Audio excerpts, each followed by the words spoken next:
Paz do Senhor, meus irmãos, podemos assentar, vamos liberar as crianças e adolescentes para as suas salas e nós permaneceremos aqui para estudar a palavra do Senhor. Os irmãos não reparem não, eu estou um pouco nervoso. Eu estava conversando com meu irmão hoje e ele começou a fazer alguns vídeos para postar na rede social, vídeo de encorajamento, vídeo devocional. Meu irmão é recém-convertido. Ele teve um encontro com o Senhor genuíno durante alguns meses atrás. E eu achei interessante ele se posicionando para ensinar e falar e anunciar o Evangelho do Senhor Jesus.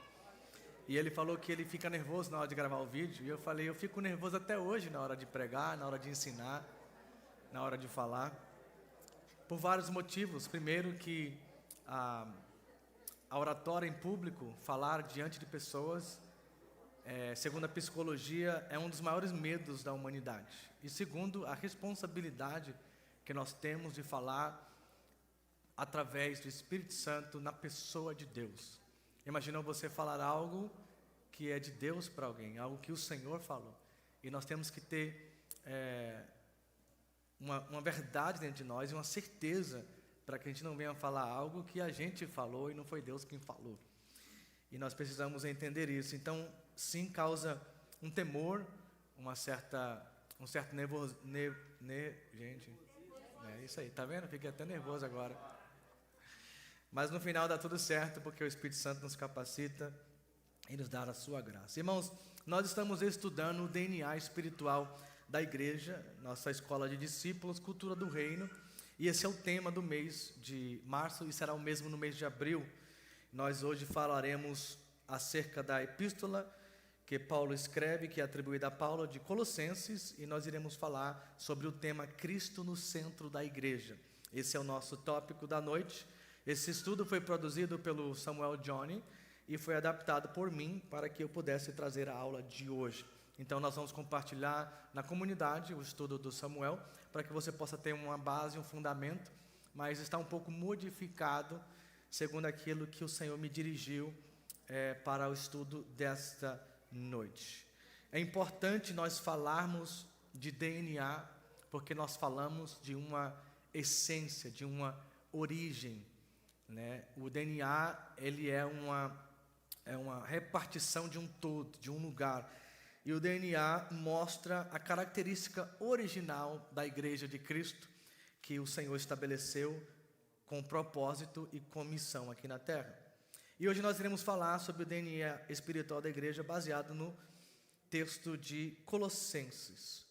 Um dos elementos mais fundamentais desse DNA é a forma como a igreja se relaciona com a palavra de Deus e com Deus. Por que é importante aprendermos a palavra de Deus? Por que é importante meditarmos na palavra de Deus? Porque assim nós vamos conhecer Deus de verdade, como Deus é.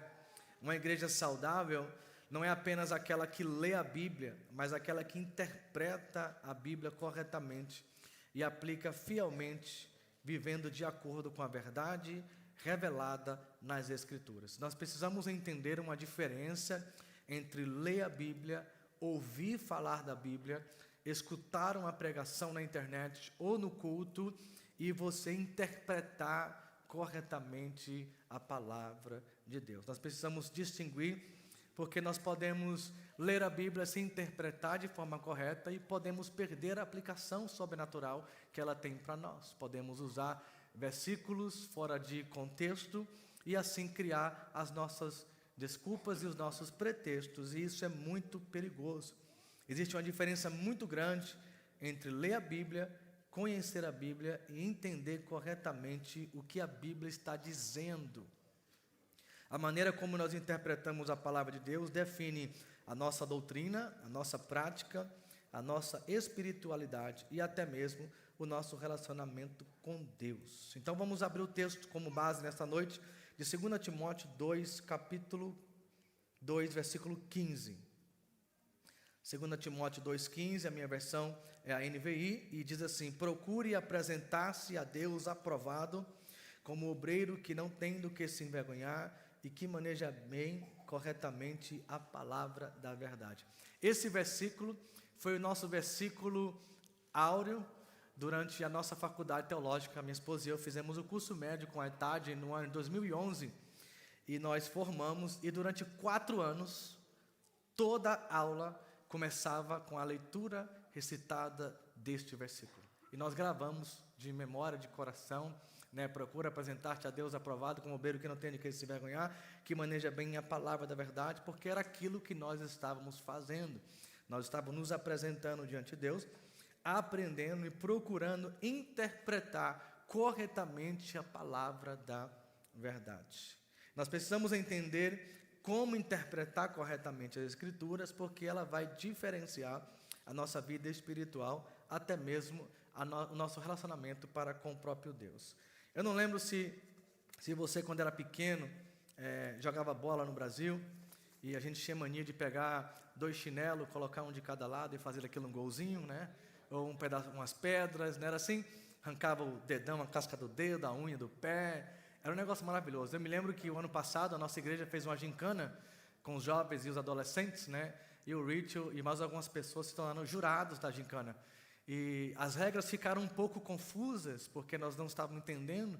A pontuação que eles fizeram era não somente por pontos que você havia ganhado por completar a atividade, mas era a participação do grupo, era a unidade do grupo, era a uniformidade do grupo. Então eles criaram um padrão que foi bem assim, diferenciado, para que pudéssemos saber, mas nós não sabemos a regra. Para a gente, gincana é o quê? Quem chega primeiro ganha, não é verdade? Só que eles criaram as regras um pouco diferentes, e nós não conseguimos ter uma solução de um ganhador no dia da gincana. Porém, ele foi para casa junto com a esposa dele, e no outro dia ele voltou de casa, e a esposa dele, o time da esposa dele, foi o time vencedor. Eu não sei porquê, alguma coisa deve ter acontecido em casa, e ela foi e eles foram o time vencedores. Brincadeira. Durante alguns meses nós passamos por esse meme aqui dentro da igreja de que tinha acontecido, mas o que chama a atenção é que assim como nós jogávamos futebol no Brasil, na rua, sem linha de saída, sem juiz, sem falta, sem regra, assim como nós fizemos uma gincana com as regras meio que diferentes daquilo que nós estamos habituados, nós corremos o risco também de interpretar a Bíblia de qualquer jeito. E quando a Bíblia é interpretada de qualquer jeito, as regras do jogo mudam.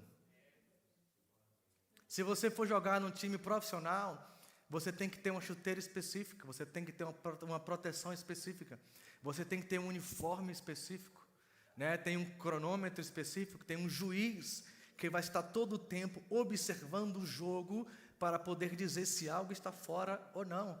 Se você lança uma bola no ataque e o atacante está na frente do zagueiro, o bandeirinha levanta a bandeira lá e fala que é um impedimento. Na nossa época de criança não tinha impedimento, irmão. Ficava na frente do gol, recebia a bola e fazia gol. Então nós entendemos que nós jogamos futebol e fizemos gincanas e fizemos atividades de qualquer jeito. Nós estávamos jogando bola? Estávamos jogando bola. Mas era da forma correta? Não era da forma correta. E isso que eu quero aplicar nessa noite. Muitos de nós, por muitos anos, durante muito tempo, ouvimos a palavra, lemos a palavra, mas não entendemos ela de forma correta. Isso causa imaturidade espiritual. E esse é o nosso desafio nesta noite, de trazer uma profundidade, de trazer uma revelação, de trazer uma direção.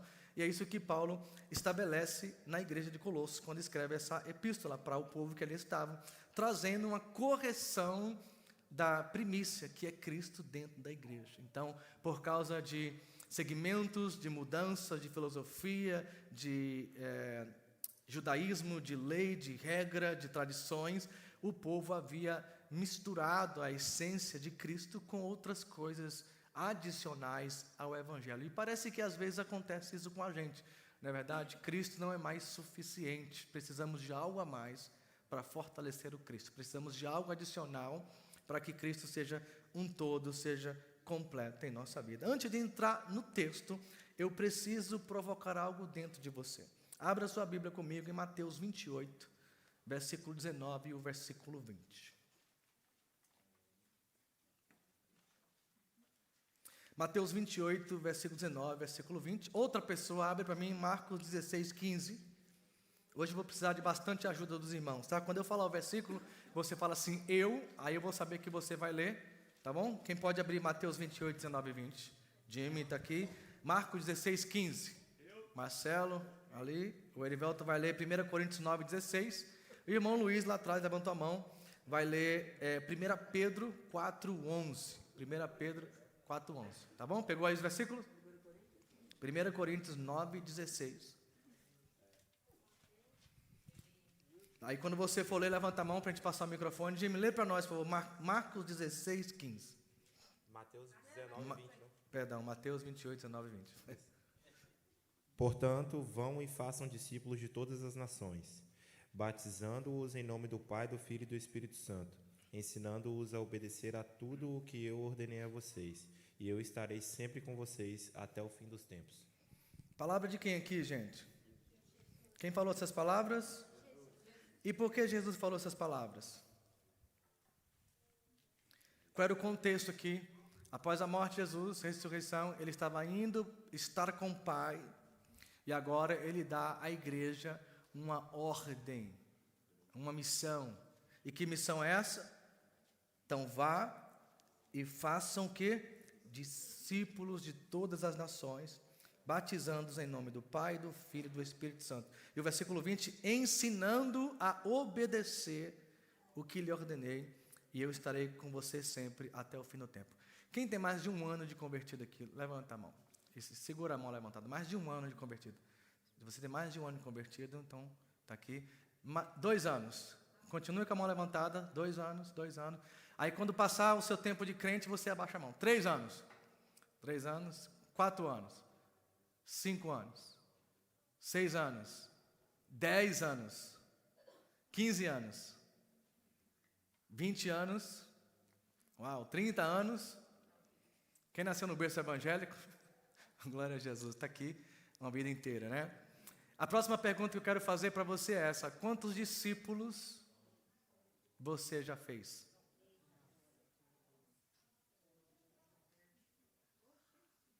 Quantos discípulos você já fez? A missão clara de Jesus é: eu te dei autoridade, te dei poder, como me foi dado, para que você faça uma coisa. Escute isso, igreja. Faça discípulos. O Cristo quem disse isso. Faça um discípulo de todas as nações. Fazendo o quê? Batizando em nome do Pai, do Filho e do Espírito Santo. Jesus está falando com quem aqui? Com seus discípulos, o qual ele mesmo fez os discípulos através do quê? Do dia a dia,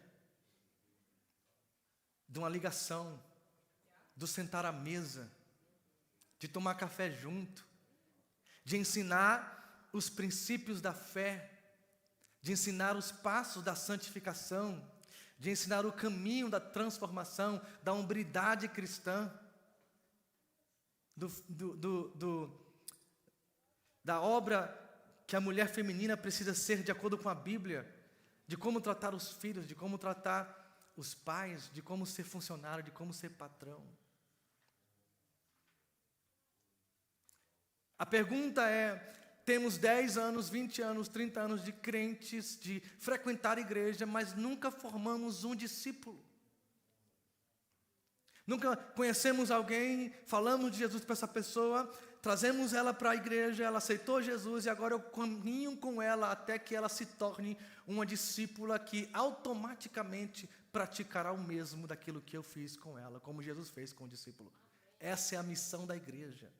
Ontem eu estava conversando com uma pessoa e ela falou que tinha mais de 10 anos na igreja.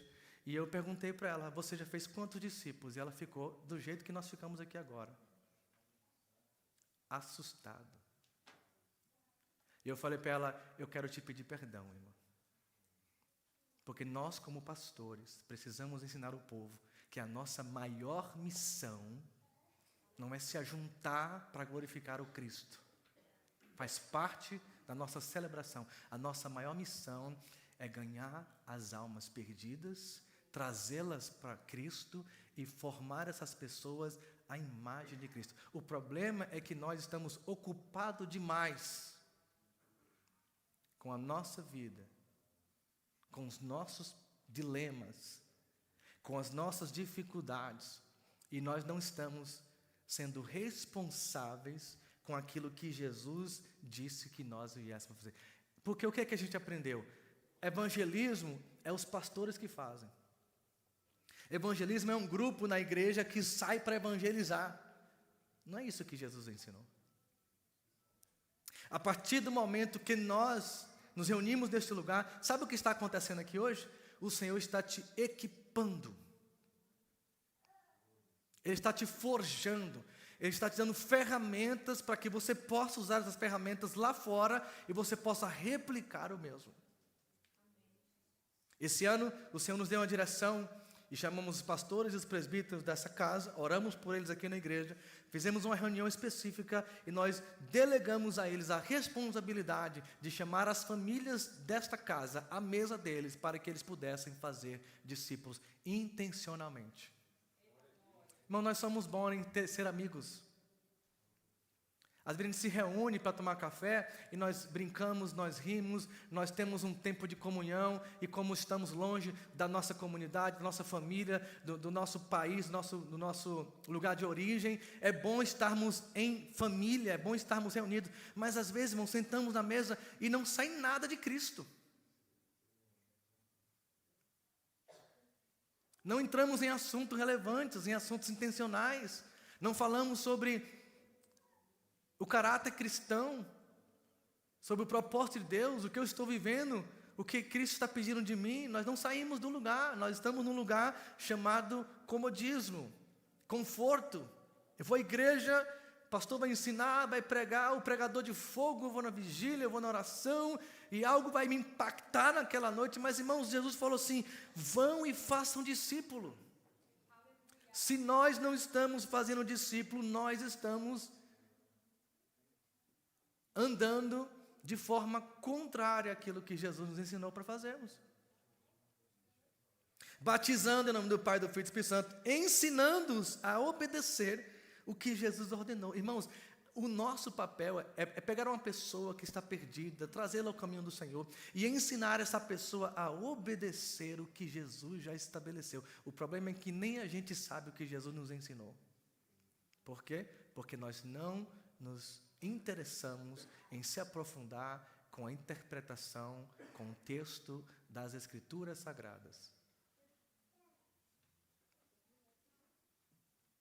Não lance essa responsabilidade na liderança da sua igreja.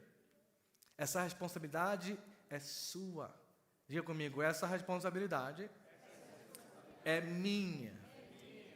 E por que nós estamos aqui? Para aprender o que Cristo deixou escrito, para que nós possamos chegar para alguém e falar: deixa eu te falar o que Cristo ordenou, deixa eu te falar a vontade de Deus através de Cristo, deixa eu te contar uma boa nova que o céu revelou para nós através de um homem chamado Jesus Cristo. E você leva essa pessoa ao caminho do Senhor, e quando ela se converte, aí você vai trabalhar no processo de purificação, de limpeza, chamado tirar os carrapichos. Você vai sentar com a pessoa, vai orar com ela, vai caminhar nas suas dificuldades, vai ensinar. Aí ela vai ter um desânimo na caminhada, porque é nova convertida, o pássaro vem para roubar a semente, e ela vai querer parar de vir à igreja. Aí você vai na casa dela, você ora por ela, você busca ela, e de repente ela vai crescendo, se fortalecendo, amadurecendo. Daqui a pouco ela já está produzindo frutos como esse. Tem uma irmã, e um testemunho que eu gosto de contar sempre, a irmã Nancy. Ela mudou de estado, ela não mora mais aqui, mas eu conheci essa irmã, ela estava afundada no alcoolismo. Ela tinha perdido os seus 3 filhos para DCF, ela tinha bipolarismo, esquizofrenia, ataque de pânico, ansiedade em alto nível, depressão, ela tinha dislexia e distúrbio mental. Ela era sustentada pelo governo, ela tinha uma carteirinha de desabilitada. Ela tinha seção 8, ela tinha comida, food stamp, e ela tinha ajuda de finança para pagar as contas de aluguel, as contas de gás. Ela vivia pelo governo. E quando a gente foi buscar ela pela primeira vez para vir ao culto, minha esposa e eu, ela estava terminando uma garrafa de bebida. E ela falou assim: hoje eu não vou na igreja, porque eu vou terminar isso aqui. Mas semana que vem você passa aqui para me pegar. ela tomava 45 pílulas por dia, 15 de manhã, 15 à tarde, 15 à noite. E nós amamos essa irmã e começamos a trazê-la aos caminhos do Senhor. Começamos a ensinar o que Cristo havia dito. Essa irmã caminhou com a gente uns 10 anos da sua vida. E num belo dia, num culto na minha casa, estávamos reunidos em oração. Ela disse para mim: irmão Rafael, Deus me libertou das pílulas e eu parei de tomar todos os remédios que eu tomava. Eu falei: você foi no médico? Eu falei assim: não precisa. Jesus falou comigo que eu não preciso de tomar mais nenhum remédio. Ela não conseguia ler, ela tinha dislexia. Ela começou a aprender português e ela escrevia e traduzia as revistas da escola bíblica dominical. Porque ela tinha fome da palavra. Nós não tínhamos material em inglês, ela pegava em português. Naquela época não tinha Google, não tinha ChatGPT, não tinha AI, não. Naquela época era tipo assim, dicionário mesmo, palavra por palavra. Ela passava horas fazendo o quê? Conhecendo a Cristo. Ela foi para a escola, ganhou uma bolsa, se tornou assistente de enfermeira. Ela mudou para outro estado e hoje casou, e o Senhor trouxe os 3 filhos de volta para a casa dela. Ela sentou diante da social worker dela e ela falou assim: você não é a mesma pessoa que está aqui no papel, mas olhando para você, você está completamente mudado. O que aconteceu? Ela falou assim: Cristo. Quantas almas você acompanhou saindo da vida de escravidão, do lamaçal do pecado, e hoje é um vaso de Deus, um instrumento para o Senhor, na casa do Senhor? É a missão sua, fazer isso, amar as almas, clamar pelos perdidos, chorar por eles, é a sua missão. Olha o que diz aí Marcos 16, 15. E ele disse-lhes: ide por todo o mundo, pregai o evangelho a toda criatura. Ide por todo mundo, pregar o evangelho a toda criatura. Onde é que nós estamos pregando o evangelho hoje, irmãos? Às vezes, nem no nosso trabalho, nós estamos pregando o evangelho. Nós estamos fazendo um desserviço, às vezes, sendo um mau representante de Cristo. E nós temos a oportunidade. A nossa missão hoje é dia a dia. Aqui nós nos equipamos, nos preparamos para sairmos lá fora. E lá fora que é o nosso campo missionário. É ali que Cristo tem que ser demonstrado através das nossas atitudes e ações. Irmão Jimmy. O Samuel, uma vez, ele ministrou, quando ele estava louvando, e ele falou uma coisa que tem me incomodado muito ultimamente, que ele falou bem assim: será que você precisa de dizer para a pessoa que você acredita em Deus e que você é cristão? Ou será que as suas atitudes demonstram isso? Será que você precisa de falar para que a pessoa saiba que você é cristão? E isso tem me incomodado muito, porque isso faz parte da gente também pregar o evangelho, das nossas atitudes, né? Porque muitas vezes as pessoas veem a gente no trabalho, às vezes a forma da gente conversar, da gente falar, e as nossas atitudes, e a pessoa... Às vezes, se você for falar de Deus para essa pessoa vai virar e falar: tá doido? Que exemplo que você está falando de Deus para mim? Olha as coisas que você fala, olha as suas atitudes que você tem. E eu acho que isso é muito importante também, que isso também faz parte de pregar o evangelho, as nossas atitudes também na nossa vida. Inicialmente, às vezes é fácil você descobrir um crente, porque ele tem um comportamento crente. Ele fala: glória a Deus, aleluia, como é que está? Estou na bênção. Aí você fala: isso é crente, né? Como é que está? Aí você conhece, principalmente, fala assim: essa pessoa é crente. Só que o verdadeiro teste do cristão não é nesse início, é no prolongar. É quando as coisas apertam, que aí você espreme ele, e aí a essência dele vai sair. A minha sogra trabalhou no asilo muitos anos, ela e o Jaime, ali em Norte Boro. E ela trabalhou muitos anos, e tinha um supervisor lá que era evangelista. E ele evangelizava tanto que ele afastava as pessoas de Deus, de tão evangelista que ele era. E a minha sogra, chamávamos ela para vir à igreja, fazíamos o convite, orando por ela, ela falou assim: crente igual aquele lá, eu nunca vou ser. Pior que o ímpio. Um mau testemunho, gente. Ela teve que sair do asilo, porque um dia ela foi embora para casa e o Senei quis achar que um velho estava fugindo do asilo. Falei: não, volta para aqui para dentro. Não mora aqui não, só trabalha aqui. Não sei como ela escapou de lá. Mas tinha uma pessoa lá que dava um testemunho. Se você conhecer no primeiro dia, glória a Deus, tudo bem, a paz do Senhor, nossa, glória, como é que está seu dia? Está bem, graças a Deus. Esse início, você identifica logo que é crente. Mas depois dos anos, é que você realmente conhece se é crente ou não é. Quando vem o trabalhar de Deus no vaso. Quando Deus pega o vaso para amassar, para curtir, para esticar, para tirar os oxigênios, para tirar as impurezas, aí que você vê a manifestação do verdadeiro Cristo. 1 Coríntios 9,16.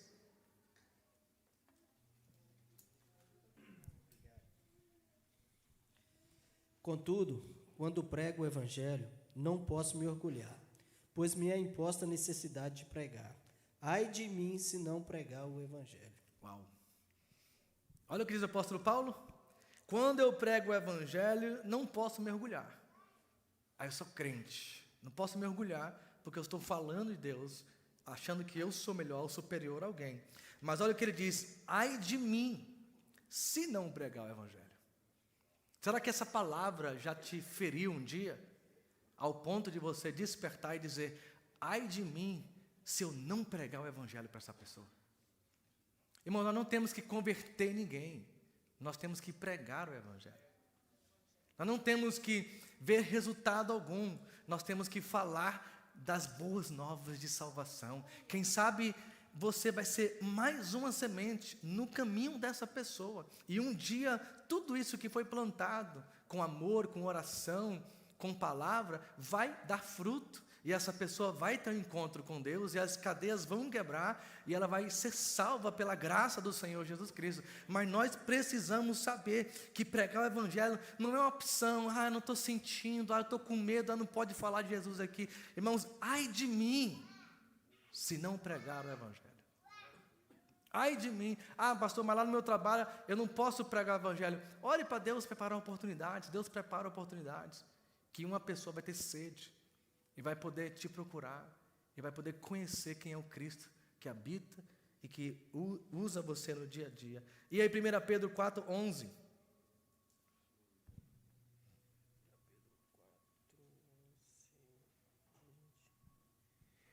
Por isso, falando mal de vocês, é estranho que vocês não se juntam com eles no mesmo excesso de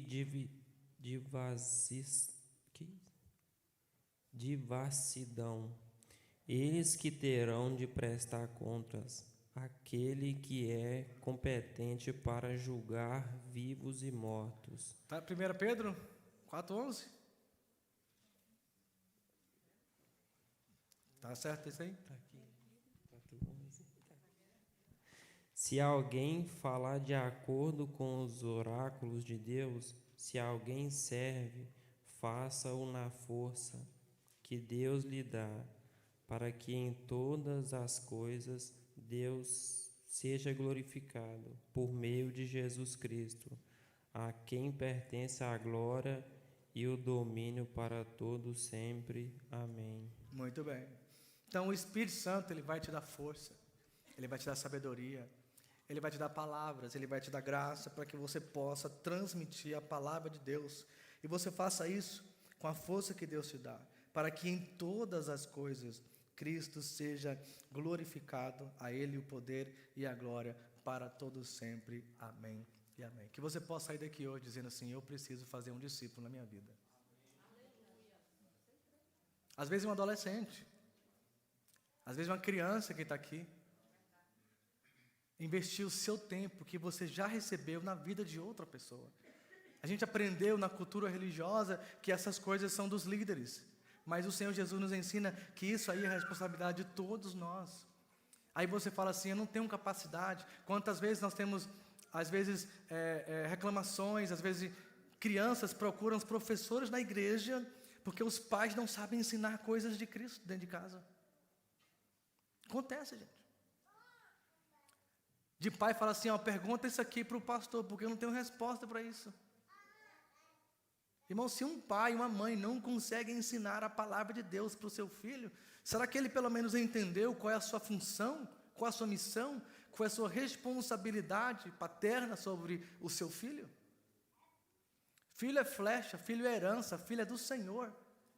O Senhor nos deu filho não é para nós mesmos, é para Ele, para a glória dEle, para o propósito dEle.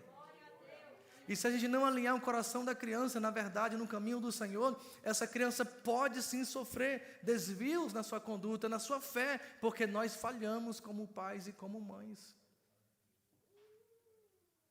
Então nós temos que entender, às vezes as crianças vão fazer pergunta para os pais não sabem responder. Por quê?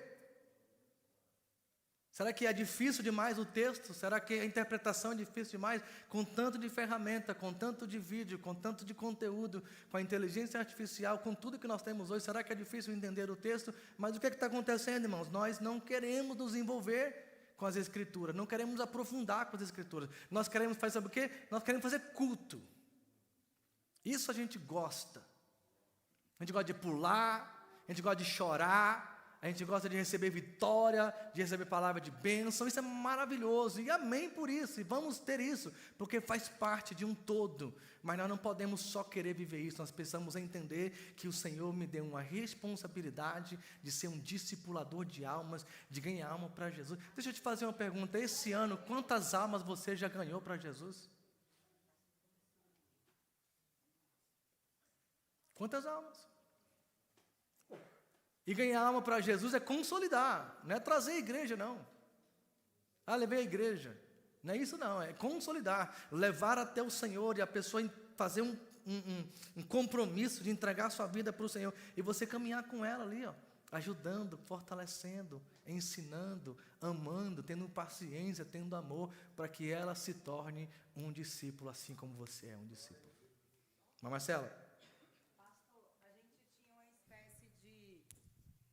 De célula, que acontecia lá no restaurante a cada 2 segundas no mês, 3 da tarde. E começou com, enfim, chegava a dar 15, 18 pessoas.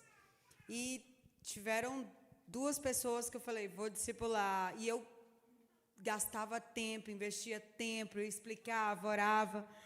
E bastou uma saída numa noite de uma dessas pessoas. E essa pessoa começou a namorar uma pessoa do mesmo sexo. E eu cheguei junto, falei, mas fomos para a palavra, tudo que pudesse imaginar. E não teve solução. Inclusive, disse que vai pedir a outra em casamento. E aquilo me deixou extremamente frustrada, porque a gente tinha outra pessoa homossexual participando da célula e ia toda vez. E eu falei, Deus, não está dando resultado isso aqui. Eu vou parar. Porque o que era para melhorar piorou de um jeito tão piorado. E eu parei com a célula, acho que em novembro. E eu tenho sentido Deus me cobrar isso. Mas eu fiquei tão aborrecida com esse resultado apodrecido, que eu falei, não sei, meu Deus, se eu começo isso de novo. Porque eu gastei muito tempo com aquela... tentando discipular, sim, mas não vi resultado, pastor, ali só piorando. E as outras 16? Algumas pedem para voltar, mas é porque foi justamente o que eu mais dediquei tempo ali, porque eu via muita dor, muito sofrimento, muita maldição, e fechei. Sim, e esse é o propósito. O propósito é a gente fazer discípulo. Agora, se eles vão aceitar, seguir, é uma decisão pessoal deles. Mas a nossa missão é a gente fazer exatamente isso. Trazer as pessoas para perto, ensinar a palavra, ensinar o caminho do Senhor, e no final do dia elas vão ter que tomar uma decisão. Assim é a igreja, né? Nós estamos aqui e a gente tem pessoas que aceitam Jesus, que se batiza, aí depois a pessoa ela vai para outro lugar, ou ela vai para outra cidade, ela continua a sua vida, ou às vezes ela esfria na fé e ela para de vir à igreja, para de se relacionar com o próprio Deus. Às vezes o trabalho, a dificuldade, aquilo vai consumindo a pessoa de tal forma que ela desiste de tudo. Porque enquanto está tudo bem, é fácil a gente seguir ao Senhor. Mas quando as coisas apertam, é aí que se torna difícil de seguir ao Senhor. Então vamos falar um pouco de Colossenses. Aí no capítulo 1, versículo 15 de Colossenses, o apóstolo Paulo inicia a carta aos Colossenses estabelecendo uma base essencial, que é Cristo no centro da revelação de Deus. Cristo é o centro da revelação de Deus. Cristo é a imagem do Deus invisível. Se você quer ver a Deus, você precisa conhecer a Cristo, porque Ele é a imagem do Deus invisível. Ele revela a essência do Pai, o caráter do Pai, Ele revela a estrutura, os dons, os atributos do Pai através da sua vida. Então, quanto mais eu conheço a vida, os feitos, o caráter de Cristo, mais eu conheço o Pai. Isso significa que Cristo não apenas aponta para Deus, mas revela perfeitamente quem é Deus. Tudo que nós precisamos conhecer sobre Deus foi plenamente manifesto em Cristo Jesus. Então, no contexto de Colossos, por que Paulo escreveu essa epístola? Havia muitas influências tentando oferecer novas formas de conhecer a Deus, como filosofias, experiências espirituais, e Paulo corrige isso mostrando que não existe revelação mais completa do que Cristo. A religião humana é o homem tentando conhecer a Deus através de outras maneiras, através de adições para a vida. E a religião bíblica e pura é Deus quem se revela ao homem pela sua graça e pela sua vontade. Nós vamos encontrar a Deus na busca. Porque muitos de nós não encontramos a Deus porque não estamos buscando.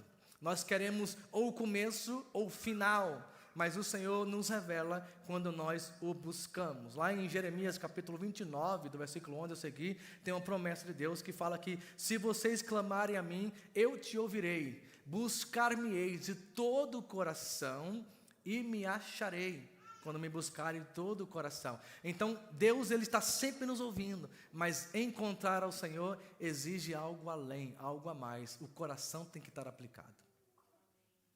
Às vezes a gente está orando, e Deus está ouvindo. Mas por que Deus não se revelou? Porque eu não apliquei todo o coração. Porque eu não coloquei todo o meu sentimento, toda a minha força, porque eu não coloquei isso no centro. Deus acima de tudo. Tem uma história que eu ouvi falar de uma pessoa que era coach e ele ensinava as pessoas a ficar rica. E aí um rapaz jovem aprendiz procura esse coach e fala: eu quero ficar milionário, Ele falou assim: você quer ficar milionário? Me encontra na praia amanhã, 4 horas da manhã. Aí esse garoto vai, né, com terno, gravata, uma mala, um notebook, um iPad para escrever, fazer anotações. Aí ele fala assim: vamos entrar na água comigo. Mas entrar na água? Eu vim aqui aprender a ser rico. Quais são as planilhas? Quais são os passos? Que investimento? Qual é a bolsa que está subindo, que está bombando? Eu falei: não, vamos entrar na água comigo. Aí ele entra na água e aquele sábio coach, sábio experiente coach, pega aquele garoto e afunda ele debaixo d'água e segura ele debaixo d'água. Em questão de segundos, ele começa a se sacudir, começa a se bater. E aí ele faz força e dá aquele pulo. E pega aquele fôlego que já estava ficando sem ar. E diz: o que está acontecendo? Você está querendo me matar? Ele disse assim: no dia que você buscar o dinheiro, tanto quanto você buscou o fôlego debaixo d'água, você vai ficar milionário. E no dia que nós ficarmos sem ar por esta vida e buscarmos a Deus com todo o nosso coração, nós iremos encontrar algo que nunca experimentamos nesta vida. É a intenção da sua busca. Quando estamos debaixo da água afogando, o que é que a gente quer? A gente não quer carro, a gente não quer casa, a gente não quer Bitcoin, a gente não quer nem documento, a gente não quer nada, a gente só quer respirar.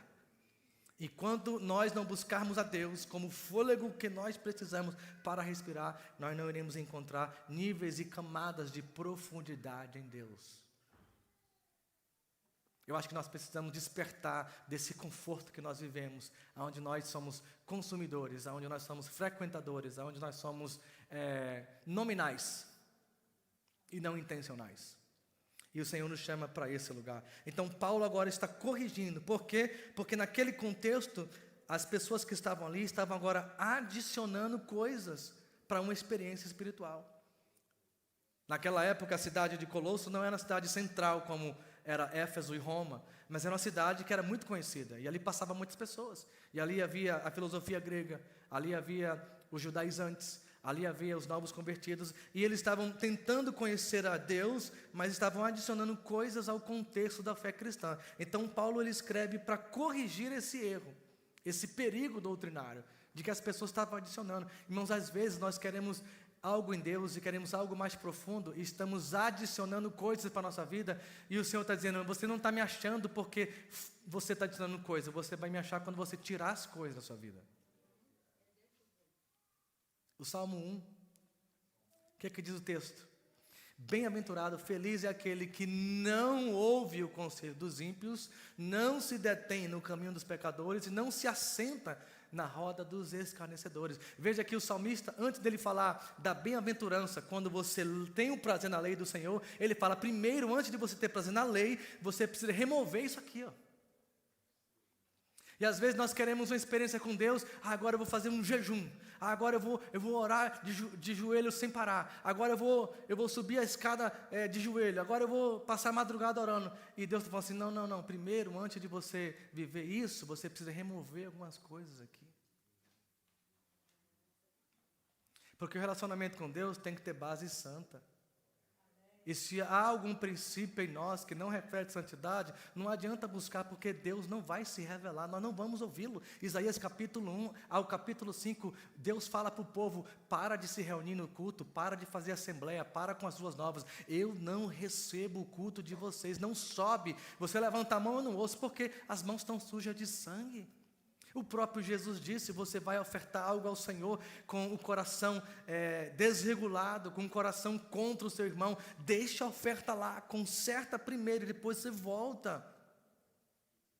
Então às vezes nós queremos mais experiência com Deus, mas o Senhor está dizendo, antes de você adicionar algo à sua vida, eu preciso remover algumas coisas da sua vida, e essa remoção, ela é doída, ela gera desconforto. Você já viu o processo da purificação da água? Um filtro de água, aquele que você compra na loja, que tem aquele carbono, não sei o que é aquilo lá que eles colocam, ou na geladeira que sai água, você compra um filtro para colocar ali. Aquele filtro, ele não libera nada na água. Ele simplesmente remove o que está na água. Porque a purificação não é adição, é remoção. E às vezes nós estamos pedindo para Deus ser purificado, querendo adicionar mais coisas na nossa correria de vida. E Deus está falando assim, não é adicionar, é remover. O filtro, ele remove a impureza da água, porque se eu adicionar alguma coisa na água, a água continua impura. É preciso remover. Então, a primeira busca nossa é, Senhor, revela se há em mim algum caminho mau, tem algum galho seco, tem algum fruto podre, tem algo que não te agrada, revela, Senhor, aquilo que eu não vejo, aquilo que eu estou cego, aquilo que o meu coração não me revela. Senhor, esquadrinha o meu coração, abre o meu entendimento e me revela se há alguma coisa em mim que não te agrada. E aí o Senhor vai vir com o seu Espírito e vai nos revelar, e nós podemos desse momento arrepender e mudar de vida. Mas esse processo dói. Então Paulo está escrevendo, não é adicionando coisas que você vai conhecer a Deus, é removendo coisas. Paulo está corrigindo isso para que a igreja de hoje, o que significa isso? Nós devemos buscar a Deus com todo o nosso coração, e fora de Cristo não há encontro com Deus. Cristo é o centro da revelação de Deus. Se nós queremos conhecer a Deus, precisamos conhecer o Cristo. Quando o Cristo deixa de ser o centro da revelação, a nossa fé se torna baseada em opiniões, sentimento e experiências pessoais. Um dia nós estávamos numa classe aqui na nossa igreja, falando sobre o perdão. E aí começamos o assunto do perdão, e aí já sabe como é que é perdão, né? Todo mundo tem uma opinião. Porque quem nunca foi traído, quem nunca viveu uma experiência de perdoar alguém? Todos nós. E aí começou, não, porque eu aprendi isso, eu senti isso, eu vivi isso, eu fiz isso, e eu deixei todo mundo falar, e no finalzinho o Espírito Santo falou comigo assim, mas agora tudo o que nós falamos aqui, qual é a base bíblica para tudo isso que você falou? Não tem base bíblica. São meras opiniões, meras experiências pessoais, que não sustenta a nossa vida cristã. Eu não posso basear minha experiência num princípio bíblico. A Bíblia é a autoridade, ela é o sustento da nossa casa. Então muitas vezes a gente tira Cristo do centro, e aí começamos a ter revelação da nossa própria vontade. Quantos de nós já criamos uma promessa que Deus nunca nos prometeu? Deus vai me dar, Deus prometeu. Prometeu não. Vontade minha, desejo carnal, vontade própria. Quantos de nós tivemos opiniões acerca de coisas que biblicamente são incorretas? Vai dizer que você não corou aquele texto que diz em João capítulo 14, Senhor, a tua palavra diz que o que for pedido em teu nome será feito, portanto, em nome de Jesus, abracadabra. Irmãos, a gente tem pessoas que pensam que porque ele orou um monte de coisa e no final falou assim, em nome de Jesus será feito, vai ser feito. Mas sabe o que diz o versículo 17 do capítulo 14? Se você estiver em mim e eu em você, as minhas palavras em ti, então pedireis o que quiseres e será feito. Para você selar o nome de Jesus, Cristo tem que estar em você e você permanecendo nele e o fruto dele dando fruto em você. Assim você pode pedir segundo a vontade dele. Sabe o que a Bíblia diz? Que tem pessoas que por maltratar ou destratar a sua esposa ou tratá-la de forma áspera, as suas orações são impedidas. Sabia disso? O homem que destrata ou trata a sua esposa asperamente, ele pode orar o tanto que ele quiser, o céu não ouve, está impedido as suas orações. Mas você pode orar do jeito que você quiser e final, em nome de Jesus, o céu vai dizer, não tem como o nome de Jesus ser lá. Por quê? Porque as minhas palavras não estão em você e você não está na minha palavra. E a gente aprendeu que pode pedir o que quiser. É só no final colocar a palavra mágica, em nome de Jesus. Não é assim que a gente aprendeu, irmãos? Por isso, quando a gente vem para o estudo bíblico, a gente vai ter a interpretação do texto no seu contexto, nós vamos aprender uma verdade que nós aprendemos de forma errada. Quantos de vocês nunca orou Lucas 1,27? Eu acho, né? Que para Deus não há nada impossível, 1,27? Hã? Isso, já está gravado no coração, 1,37, né? Quem nunca orou, Senhor, porque para ti nada é impossível. Você sabe o que Jesus está falando para Maria ali? Salvação. Ela está questionando como é que isso vai acontecer, como é que o Salvador vai vir de mim. Ele fala assim, para Deus não há nada impossível. Quando a gente usa esse versículo para dizer, Deus vai me dar, porque para Deus não há nada impossível. Deus vai te entregar, irmão, porque para Deus não há nada impossível. Eu estou fora do contexto, a palavra perde a sua autoridade. Ainda que, para Deus não existe nada impossível, tá? Mas quando eu uso o texto na interpretação errada, ele perde a sua autoridade. Assim como jogando bola com as regras erradas, perde a sua autoridade. Então nós precisamos entender o que diz o texto. E Paulo escreve, Cristo é a revelação final decisiva de Deus. Cristo é o centro da revelação de Deus. Você quer conhecer a Deus? Conheça a Cristo. Cristo é o centro da criação, do propósito. Colossenses 1:16. Quem pode ler para nós? Pois nele foram criadas todas as coisas nos céus e na terra, as visíveis e as invisíveis, sejam tronos, sejam soberanias, poderes ou autoridades. Todas as coisas foram criadas por ele e para ele. Glória a Deus. Quem pode dar um aleluia nessa noite? Amém. Em Cristo, que é a imagem de Deus invisível, o primogênito sobre as criações, pois nele foram criadas todas as coisas no céu e na terra, visíveis e invisíveis, tronos, soberanias, poder e autoridade, todas as coisas foram criadas por ele. Cristo é o centro da criação e do propósito. Eu estava conversando com uma pessoa há um tempo atrás, e essa pessoa falou assim, pastor, eu não sei o que Deus quer de mim, eu não sei o que Deus quer de mim. Eu falei assim, o que você acha que Deus quer de você? Porque às vezes a gente cria uma imagem de, Deus tem algo grande comigo, a gente aprende, né? Deus tem um propósito na sua vida, Deus tem algo com você. E a gente pensa que é, uau. Eu falo assim, a primeira coisa que Deus quer de você é que você o conheça. É a primeira coisa que Deus quer de você. Que você se relacione com Ele. Que você tenha um relacionamento íntimo com o coração dEle, com a vontade dEle. A primeira coisa que Deus quer de você é que você viva uma vida santa, viva em obediência à sua palavra. Antes de você querer sair para pregar, antes de você querer sair para testemunhar, antes de você ter um ministério, implantar uma igreja, fazer algo grande para o Senhor, a primeira coisa que Deus quer fazer com a gente é se revelar a nós. Deus quer que nós nos tornamos discipuladores de outros discípulos e obedeçamos a sua palavra conforme Ele nos ensinou. É a primeira coisa que Deus quer para nós. E às vezes a gente fica embelezando, criando com a ilusão de que Deus tem algo grandioso, poderoso, mas nós não estamos fazendo o básico, gente. Não estamos orando, não estamos lendo a Bíblia, não estamos tendo comunhão, não estamos fazendo um discípulo. O básico do básico nós não estamos praticando e nós queremos viver algo grandioso. Aí vem os desequilibrados, os que fazem promessas vãs, os falsos profetas, e entrega profecia para tudo quanto é lado, irmãos. E a gente enche o coração. Aí sabe o que acontece?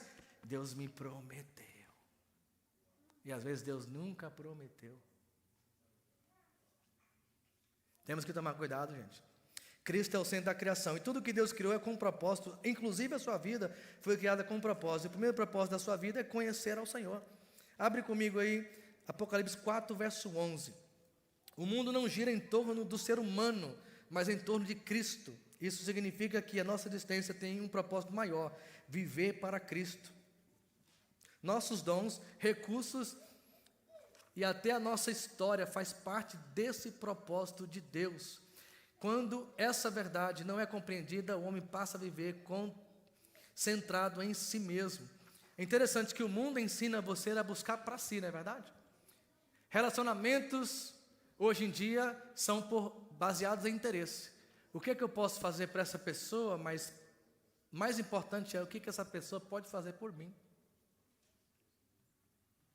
Na época dos discípulos lá, quando chegava um pobre, eles colocavam lá na porta, na entrada da porta no chão. Quando chegava um homem rico, naquela época, eles traziam para a primeira fileira da igreja. Havia uma indiferença social, uma injustiça social. No corpo de Cristo é o único lugar onde o milionário e o pobre sentam no mesmo lugar e todos somos iguais. Aqui não tem ninguém maior do que outro, todos somos filhos. Todos estamos em Deus, através de Cristo Jesus. Todos somos iguais. E eles estavam vendo isso.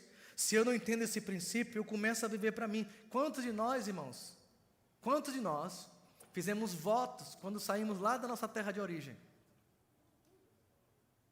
Né? Deus, se eu atravessar aquela fronteira, eu te prometo, Senhor. Ah, mas eu prometo, o Senhor vai ver, eu vou pegar fogo. Chegamos aqui, na terra que mana leite e mel. Cadê o fogo? Apagou. Uma vez alguém falou que essa terra é um país de primeiro mundo e parece que os demônios aqui também são de primeiro mundo. Irmãos, aqui casamento se destrói, aqui ministério termina, aqui pastores deixam de pastorear.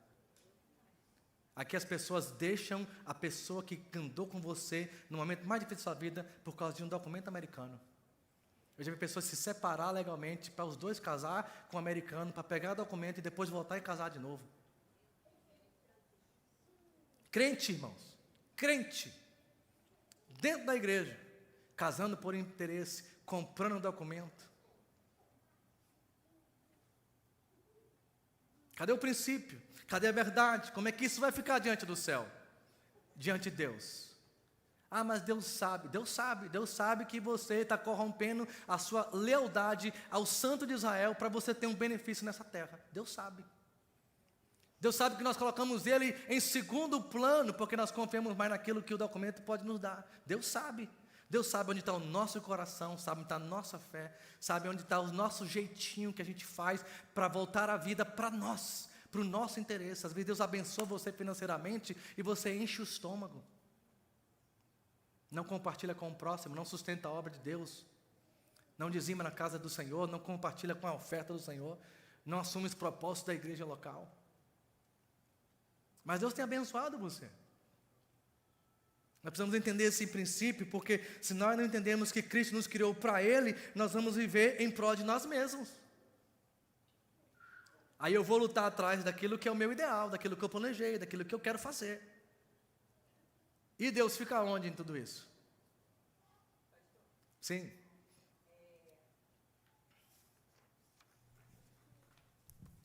Então, viver pela graça de Deus, realmente não é uma coisa que é o melhor caminho, mas às vezes, principalmente aqui nessa terra, é bem difícil, mas assim, a gente tem que lembrar quem é o Deus que a gente serve, né?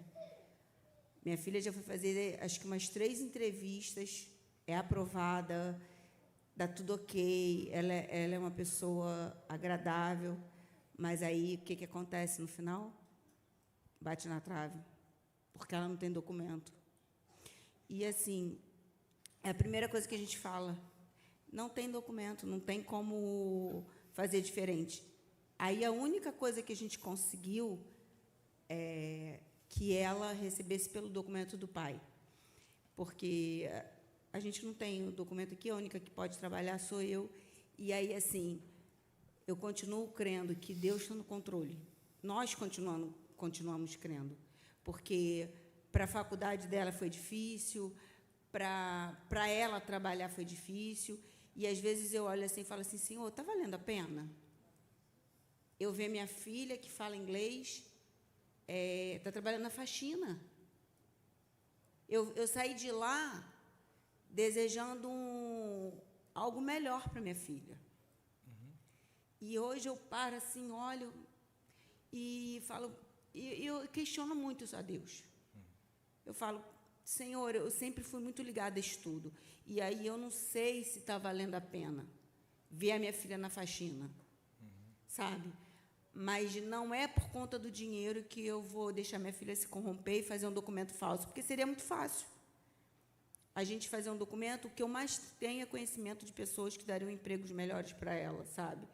Mas é difícil, não é fácil. Eu fico assim, Senhor, eu sei, não é pela força do meu braço, mas eu falo para o Senhor, eu enfrento de boa, todos os meus trabalhos são de faxina e um de babá. Mas eu falo assim, não é o que eu queria para minha filha. Amém. É difícil, né? A gente compartilha com essa dor. Eu estou aqui há 27 anos, eu sei o que é isso, já passamos por isso. Mas no final do dia, nós temos que entender que nós servimos a um Deus santo. E um dia eu questionei ao Senhor, irmã Fernanda, quando a minha esposa pegou o documento antes de mim, eu abaixei o vidro do carro, pus a cabeça do lado de fora e falei, o senhor está doido, é? Eu conversando na minha intimidade com Deus, tá? É eu que dirijo, é eu que preciso trabalhar, eu preciso mudar de trabalho. Eu preciso trabalhar melhor, falo inglês, falo espanhol, falo português. Eu posso melhorar o meu salário, a minha vida. Eu falei, Deus, o senhor está doido? Aí o Espírito Santo, na sua graça e fidelidade, falou comigo assim, meu nome é glorificado em sua vida, sem documento, muito mais do que com documento. Porque enquanto você não tem, eu cuido de você. Você depende de mim. Irmã, toda vez que você falou agora, irmã Fernanda, que a porta fecha, sabe o que eu senti nessa palavra que você falou? O céu foi glorificado. Por quê, irmãos? Porque nós não vamos negar a nossa fé. Se esse é o caminho que Deus tem para trabalhar em nós, até o nosso passado, os nossos traumas de infância, isso tudo tem propósito em Deus, gente. Deus não vai desperdiçar nada. Deus não vai permitir que a gente viva uma experiência simplesmente para ver o resto da vida traumatizado. A cura, a libertação, a transformação de entendimento, nós estamos vivendo isso no discipulado aqui dessa igreja, de pessoas que estão sendo transformadas, porque trataram as feridas do passado, e hoje entenderam que, como nós lemos aqui agora, tudo é para Cristo. Ele criou todas as coisas, Ele criou minha vida. Às vezes, irmã, Deus vai frustrar um desejo nosso. Mas talvez é um plano de Deus. Só Deus sabe, gente. Então a gente não pode questionar. Aí a gente tem que confiar. Senhor, eu confio no teu plano. Eu não queria isso, mas se é isso que o Senhor está nos concedendo agora, eu confio e descanso, porque o Senhor é fiel. E Cristo é o centro da igreja. Colossenses 1,18, quem pode ler para nós?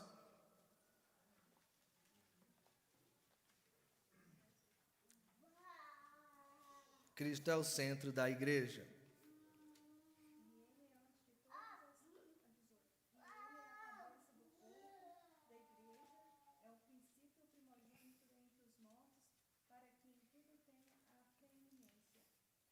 Muito bem, né?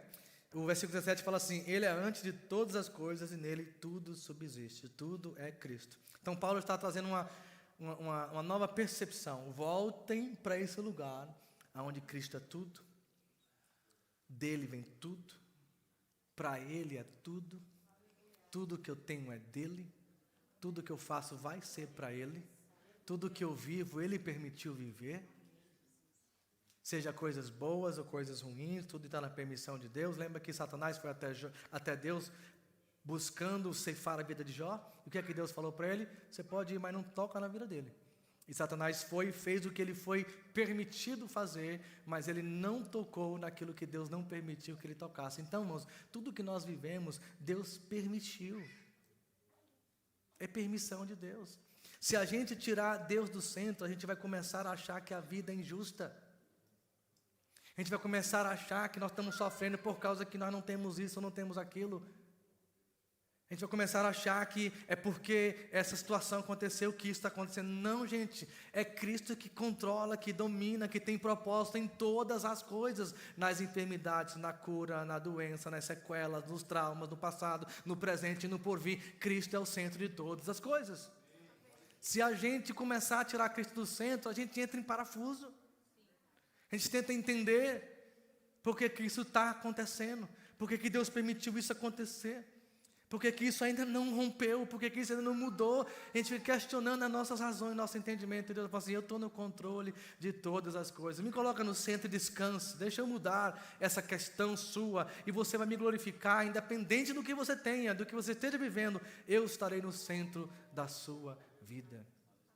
Sabe o que Deus faz na escassez? Na escassez, Deus prova a nossa fé. A Bíblia diz em Deuteronômio, capítulo, acho que é 18 ou 28, que Deus, Ele de propósito, levou o povo para o deserto para prová-los, deixá-los passar fome, deixá-los ficar sem água, para saber o que estava dentro do coração. É muito fácil, irmãos, é muito fácil adorar a Deus e servir a Deus quando tudo está bem. Não é verdade? Irmão, quem que vai ficar triste quando tudo está indo bem? O aluguel está pago, as contas estão pagas, o dinheiro na conta, a viagem já está programada, já comprou até a passagem, o hotel já está reservado. Amém, a irmã pegou ali. Pega também, diga eita glória, irmão, diga aleluia, eu quero também. É muito bom quando as coisas estão... Mas quando as coisas estão difíceis, irmãos? Será que porque está difícil agora eu vou abandonar a Deus, a fé? Não, na dificuldade, Deus está provando a minha confiança, eu confio. Ainda que a figueira não floresça, que não haja fruto na vide, ainda que o produto da oliveira minta, e não haja gado no pasto, no curral, todavia, eu me alegrarei e exultarei no Deus do quê? Da minha salvação. Jó olhou para o céu e disse: o Senhor me deste, o Senhor tomou, bendito seja o nome do Senhor. Nu eu vim para este mundo, nu eu voltarei. A Deus toda a honra, toda a glória e todo louvor. A gente sabe glorificar a Deus quando tudo está bem, mas parece que quando a coisa aperta, a gente começa a querer ficar diferente, irmão. Será que Deus não pode nos provar, não? Eu converso com os irmãos aqui da nossa igreja, parece que está todo mundo na prova. Eu falei: meu Deus, olha, uma pessoa falou comigo hoje: pastor, está todo mundo na prova, até o pastor. Tá? Para você achar que eu estou bonzinho, não. Até o pastor. Tive corte salarial. Está todo mundo na prova. Mas o irmão falou comigo uma coisa que me trouxe alegria hoje. Sabe o que ele falou assim? Pastor, eu sinto que no céu tem uma barreira no sentido de retenção, e que ela está prestes a explodir. Vai romper essa barreira e Deus vai derramar algo sobre a nossa vida, irmãos. Porque nesse tempo Deus está provando a nossa fidelidade. Não mude porque está sendo provado. Não mude pela escassez. Permaneça fiel, passe o processo. Porque algo vai romper no céu e vai derramar sobre a sua igreja, sobre a sua casa, sobre a sua família. Receba esse nome de Jesus. Irmão Josi, quer falar?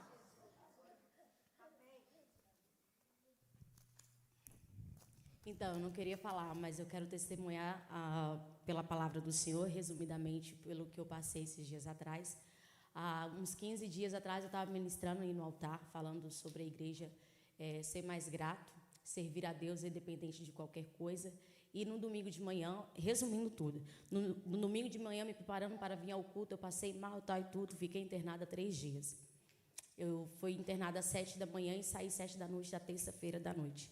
E nisso, eu lá dentro do hospital, conversava com Deus, falei, vou ter que ir embora. Vou ter que ir embora, porque eu nunca me imaginei na minha vida ficar internada, passar mal, e eu não quero ficar dependendo de igreja, de amigos, de ninguém, de irmãos, e cada um tem a sua vida e todo mundo está em crise. E ali, conversando com Deus, Deus ministrando sobre a minha vida, sobre o meu coração, relembrando dos grandes feitos que Ele já tinha feito. E eu falei, Deus, o que eu vou fazer da minha vida? Uma semana, o senhor lembra que eu mandei mensagem, eu falei, pastor, a doutora disse para mim ficar 4 dias de repouso. Se eu ficar só 2, é pecado? E o senhor disse para mim obedecer. Mas eu pensei muito, eu falei, não vou obedecer. Eu falei, mas o pastor falou que é para obedecer, então vou obedecer.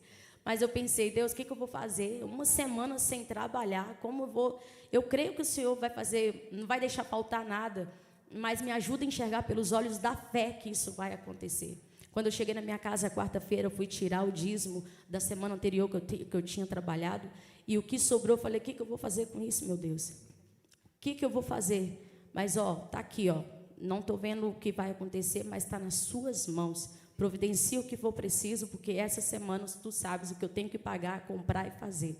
E eu não tinha nada, literalmente nada.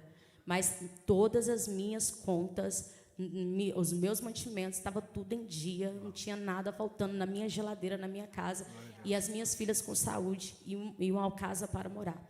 Então, quando eu tirei o dízimo ali, a minha oferta, eu falei, domingo eu entrego. Quando chegou a noite, um irmão me ligou e falou assim, ele não sabia do que tinha acontecido e só me perguntou se eu estava bem. Eu falei que estava, não estava precisando de nada. É lógico que eu estava precisando, mas eu não ia falar. Ele disse assim, Deus tocou em meu coração para te dar $800. Uau. Eu falei, meu Deus, uma semana praticamente de trabalho. Glória e o que eu precisava de fazer e pagar.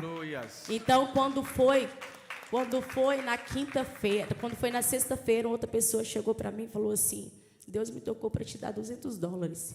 Meu Deus, $200, $1.000 da semana era a semana de trabalho que eu tinha para fazer, que tinha agenda marcada, agenda cheia, e era totalmente $1.000. Então, quer dizer, quando você não prefere enxergar pelos olhos da fé, não é sobre documento. Quando a irmã falou sobre documento, o senhor falou e eu fiquei aqui pensando, meu Deus, e para mim que não tem nem possibilidade nenhuma no momento de ter documento, como eu vou fazer nessa terra?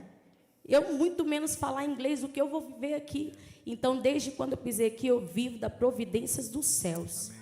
Da bondade, e uma semana de descanso, foi realmente de descanso. Eu não fiz nada, mas também não falei, Senhor, me manda dinheiro, me manda dinheiro. Não, manda a providência do que eu realmente necessito nas suas mãos. E Ele providenciou. Estou contando para honrar o nome dEle na minha vida. Assim como o irmão Leandro contou domingo, né?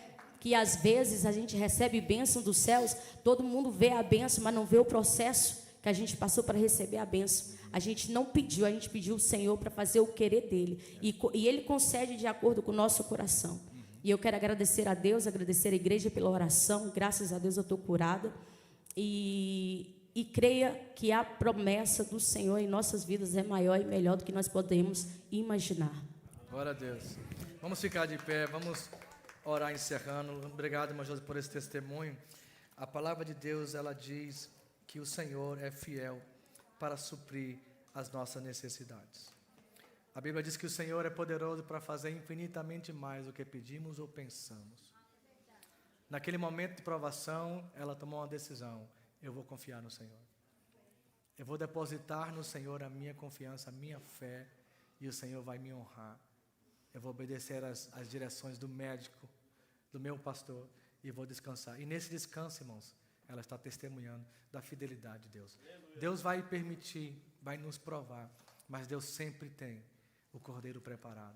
Deus sempre vai abrir uma porta para glorificar o nome dele em nossa vida. Portanto, fique firme, fique fiel, que o envelope vai chegar, o irmão vai te ligar, Deus vai tocar o coração. Diga amém, gente. Diga amém. Na semana que eu tive o meu corte salarial, apareceu uma pessoa aqui na igreja, que não é da nossa igreja, me ligou lá na porta e falou assim: pastor, eu vim aqui, o Senhor me mandou vir aqui trazer um envelope para você. Eu peguei um envelope, irmãos, e tinha $1.000 dentro do envelope. Não sabia de nada, nem da igreja é. Sabe o que é isso, irmãos? É o Senhor no céu que toca os corações e a bênção chega até a nossa casa para glorificar o nome do Senhor. Confie no Senhor. Não abra mão dos seus princípios, não negocie seus valores. Deixa Deus te espremer, te amassar, deixa Deus te curtir, mas permaneça fiel, porque o Senhor vai prover as condições. Irmãos, a porta vai bater, alguém vai bater na porta, vai levar envelope, vai chegar cheque no correio, irmãos. Eu disse que vai chegar cheque no correio. Vai chegar, Deus é fiel, Deus faz isso, gente. Deus abençoa, Deus multiplica, Deus faz aparecer do nada, vai multiplicar na sua conta. Irmãos, Deus faz tanta coisa maravilhosa. Nós vamos orar encerrando por causa do horário, mas que Deus possa guardar o seu coração essa palavra. Cristo no centro de tudo. Se Ele estiver no centro de tudo, Ele cuida de todas as coisas. Se nós que somos maus, segundo a Bíblia, sabemos dar boas coisas aos nossos filhos, quanto mais o nosso Pai Celestial dará a nós aquilo que nós precisamos.